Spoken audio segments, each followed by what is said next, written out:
Pour ce fichier, nous allons plonger dans les sombres aspects du Alien Racebook, à savoir le rôle de la race des maîtres et les reptiliens dans certaines grandes tragédies de l'histoire humaine. Selon le livre, ces entités auraient sciemment provoqué des fléaux pour maintenir la population humaine au seuil de 8 milliards. Mais analysons un peu ensemble ces affirmations.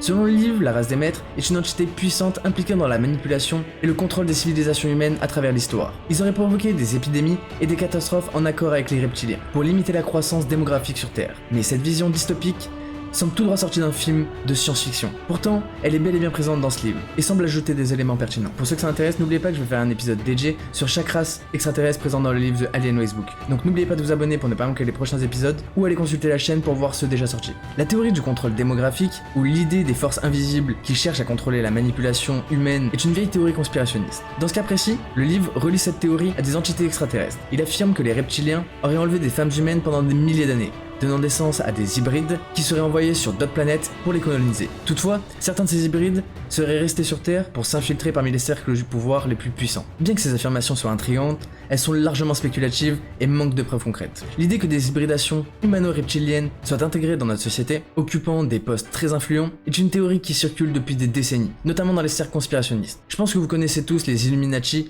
ou les francs-maçons, et certains théoriciens du complot disent qu'elles seraient dirigées par des reptiliens. Pourtant, aucune preuve concrète n'a jamais été apportée pour valider ces récits. Nous avons quelques vidéos sur internet qui tentent à prouver cela, mais il n'y aurait jamais eu aucun document officiel qui serait sorti à ce sujet. En faisant des recherches supplémentaires et en explorant les origines de cette théorie, j'ai constaté qu'une nouvelle fois, elle puise ses racines dans des écrits de figures comme David Icke. Comme vu précédemment, David Icke affirme que les élites mondiales sont en réalité des reptiliens qui shapeshift. Et cette idée a été popularisée autour des années 1990, bien qu'elle n'ait jamais été prouvée. Les épidémies et les fléaux qui ont frappé l'humanité, notamment à travers l'histoire, ont pour la plupart des explications naturelles et bien établies. Mais certains s'en servent pour rendre ces théories moins douteuses et plus cohérentes. Après, un point qui soulève un doute est la limite de 8 milliards mentionnée dans le livre. Pourquoi ce chiffre? Aujourd'hui, en 2024, la population a déjà dépassé les 8 milliards, ce qui contredit directement la théorie dans laquelle les reptiliens contrôlent strictement la démographie humaine. Si une telle controverse était exercée, est-ce qu'on pourrait dire qu'ils auraient échoué à maintenir la population en dessous de ce seuil, ou est-ce qu'il y a une autre raison? Une hypothèse alternative, c'est que ce cas est tout simplement une tentative d'expliquer certains événements tragiques